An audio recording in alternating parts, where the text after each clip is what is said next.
반갑습니다. 지병근 세무사입니다. 저희가 부동산 세금의 정석이라는 책의 내용을 뽑아가지고 지금 이렇게 좀 같이 살펴보고 있는데, 지난 시간까지는 이제 취득세 부분 같이 살펴봤습니다. 취득세가 어떻게 계산되고 또 줄일 수 있는 방법은 어떻게 되는지. 오늘부터 이제 종합부동산세 한번 살펴보도록 하겠습니다. 7가지 또는 8가지 토픽을 이제 뽑았는데, 오늘 그 첫 시간 계산 구조를 알아야 종합부동산세를 줄일 수 있다라는 주제를 갖고 한번 같이 공부해 보도록 하겠습니다. 종합부동산세뿐만 아니라 모든 세목에 있어서 계산 구조를 정확하게 알고 있으면 그 계산 구조 속에 모든 절세 방법이 들어가 있습니다. 그래서 종합부동산세도 어떻게 세금이 계산되는지를 정확하게 알고 있어야 돼요. 종합부동산세는 부부합산 또는 세대합산으로 세금을 계산하는 게 아니고 독특하죠. 인별합산 과세 제도입니다. 그리고 보유하는 와중에 납부하는 세금입니다. 그렇기 때문에 내 명의로 되어 있는 모든 주택의 공시가격을 합합니다. 시세를 갖고 합하는 게 아니죠. 왜? 보유하는 와중에 내는 세금이기 때문에 주택 국가에서 세금을 부과하기 위한 기준 금액, 그거를 보통 지방세에서는 시가표준액이라는 용어를 쓰고 국세에서는 기준시가라는 용어를 쓰는데, 어찌됐든 주택과 관련돼서는 주택 공시가격을 의미합니다. 그 주택 공시가격은 공동주택 같은 경우에는, 즉 아파트 같은 경우에는 공동주택 가격으로 이렇게 고시가 되고, 단독주택 같은 경우에는 개별주택 가격으로 고시가 되겠죠.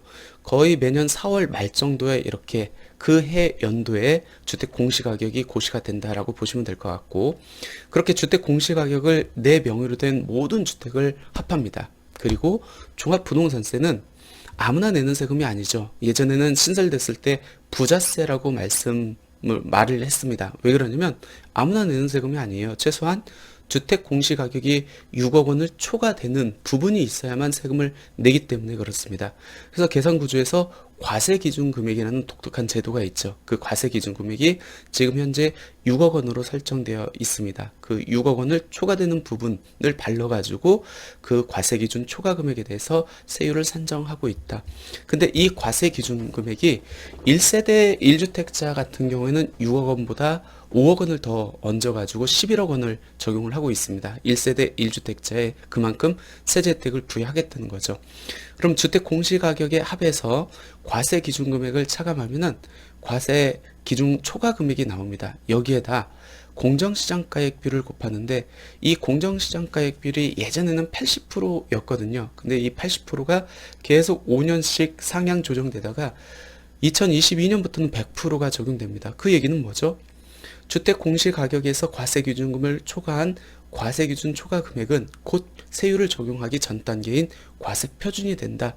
그러니까 있으나 마나한 그 계산 구조 항목이라고 보시면 될 것 같습니다. 이렇게 과세표준이 나오면 세율을 적용하는데, 세율이 이원화돼서 적용됩니다. 기준세율이 있고 이제 중과세율이 있어요. 기준세율 같은 경우는 0.6%에서 3.0%의 6단계 누진세율로 되어 있고, 중과세율 같은 경우는 1.2%에서 6.0%의 6단계 누진세율로 되어 있습니다. 한번 비교를 해볼까요? 어떻게 차이가 나죠? 거의 2배 차이가 납니다. 그럼 내가 종합부동산세를 계산함에 있어서 내가 기준세율을 적용받는지, 그리고 중과세율을 적용받는지에 따라서 세금이, 종부세 차이가 2배 이상 날 수 있다는 겁니다. 그럼 어떤 사람들은 기준세율을 적용받고 어떤 사람들은 중과세율을 적용받을까요? 투기 목적이 있다고 보는 사람들이 이제 중과세율을 적용받겠죠. 그래서 조정 대상 지역 여부에 불문하고 전국의 주택을 딱 한 채 갖고 있는 사람, 그리고 주택을 2채 갖고 있는데 둘 중에 하나의 비조정 대상 지역에 발을 담고 있는 사람, 그러면은 조정 대상 지역에 한 채, 비조정 대상 지역에 한 채, 아니면은 비조정 대상 지역에 2채인 사람들은 투기 목적이 없는 걸로 봐서 기본세율을 적용합니다. 하지만 그렇지 않은 사람, 즉 2채 이상을 갖고 있는데 2개 다 조정 대상 지역에 있거나 아니면 주택이 3채 이상이다. 그러면은 조정 대상 지역에 소지하고 있는지 여부에 불문하고 3채 이상이기 때문에 중과세율, 투기 목적이 있다고 봐서 더 높은 세율을 적용하는 거죠.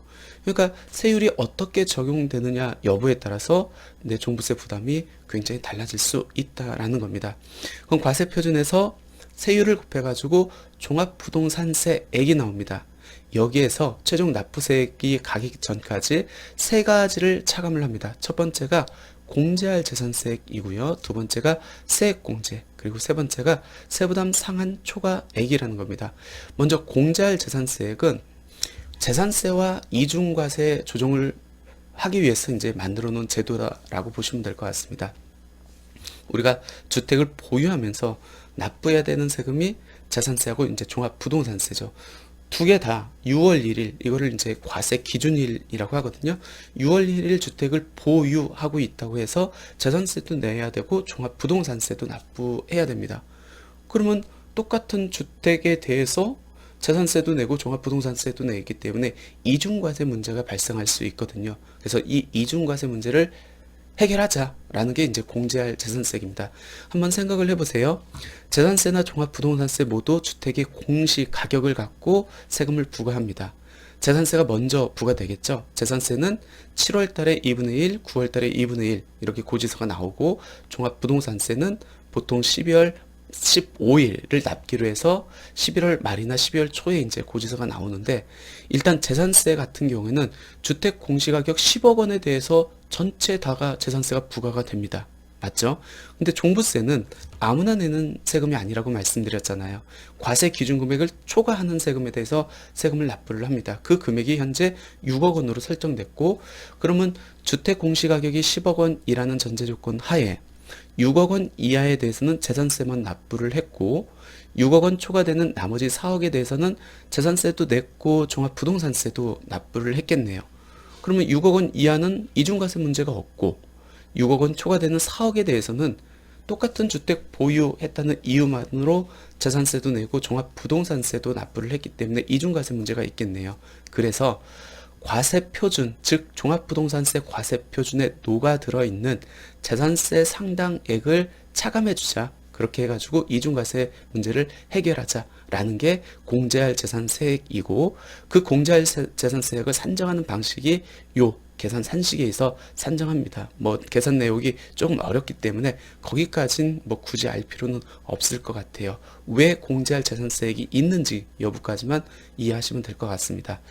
그럼 공제할 재산세액을 차감했습니다. 그러면 비로소 산출세액이 나옵니다. 이 산출세액에서 세액공제를 차감을 해줍니다. 산출세액에서 세액공제를 차감하기 때문에 굉장히 큰 혜택이죠. 이 세액공제는 근데 아무나 적용받는 게 아닙니다. 누가 적용받냐면 1세대 1주택자, 그리고 부부 공동명의로 1주택을 소유한 자.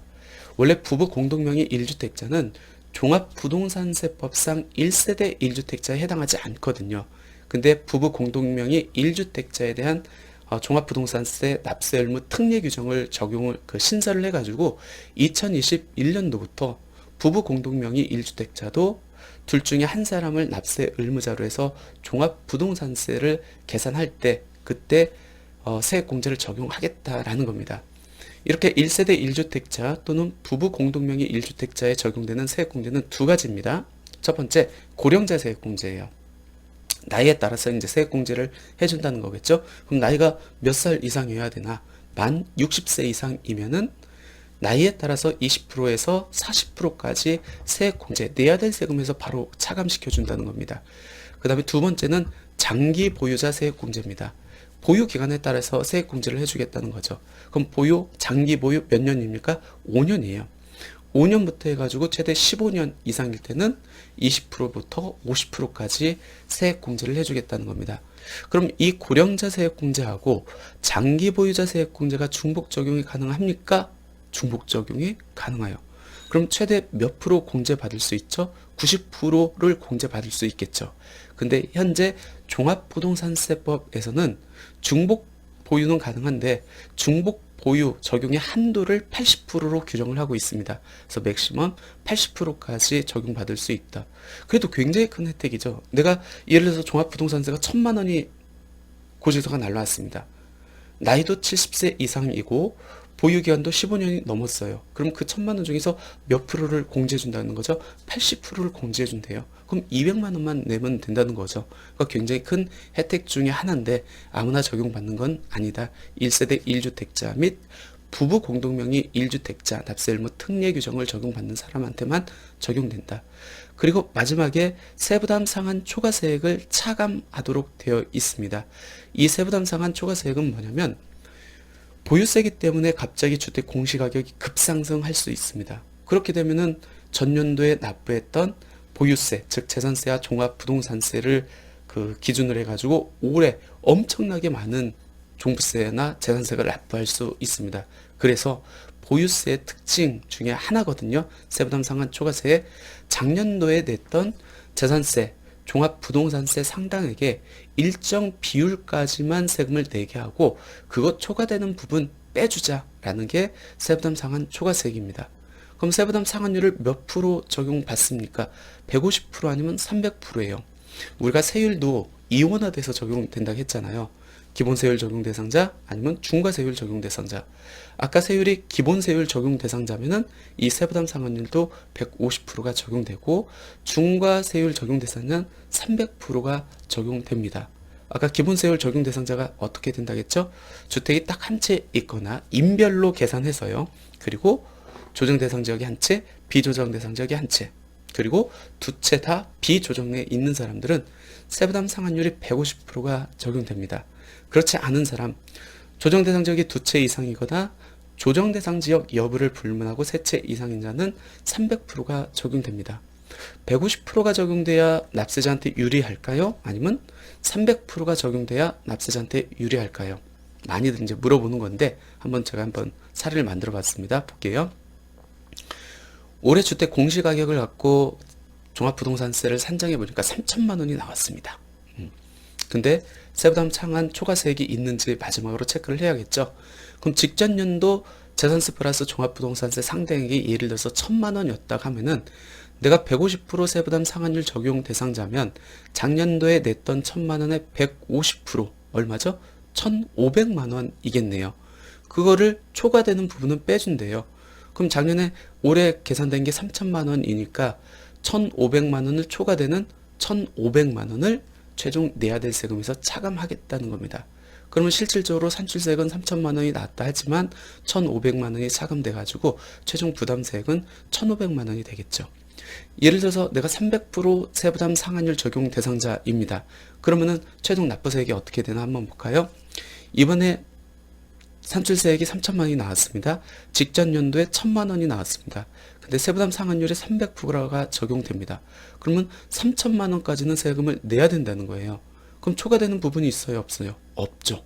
이분 같은 경우는 바로 3천만 원을 내야 됩니다. 그러니까 300% 세부담 상한율이 적용되는 대상자는 당연히 150% 세부담 상한율이 적용되는 대상자보다 세부담이 클 수 있다라는 거.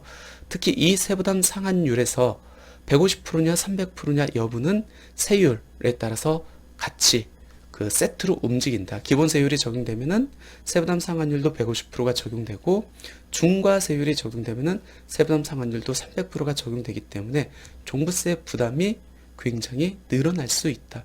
그럼 결론은 뭐죠?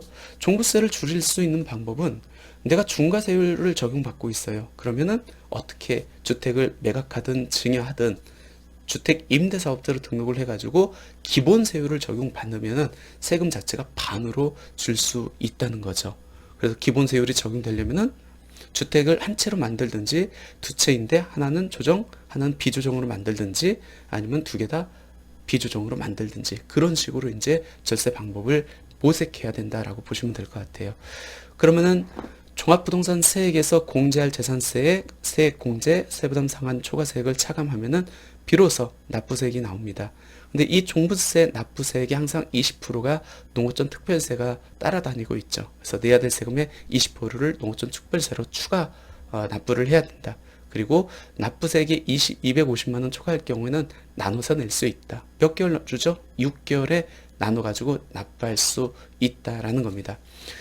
부동산 세금의 정석, 저희가 이제 종합부동산세 한번 보고 있습니다. 시간이 없어가지고 부동산 세금의 정석 이제 책을 처음부터 끝까지 이렇게 못 보고 있는데 제가 종합부동산세 책 내용 중에서 핵심 내용을 뽑아가지고 설명드리고 있기 때문에 이 강의를 듣고 기회가 된다고 하면은 부동산 세금의 정석 꼭 종합부동산세 부분 같이 보시면은 더 이해가 그 이해를 많이 할 수 있고 더 많은 정보를 얻지 않을까 생각됩니다. 예, 오늘 강의 여기서 마치겠습니다. 감사합니다.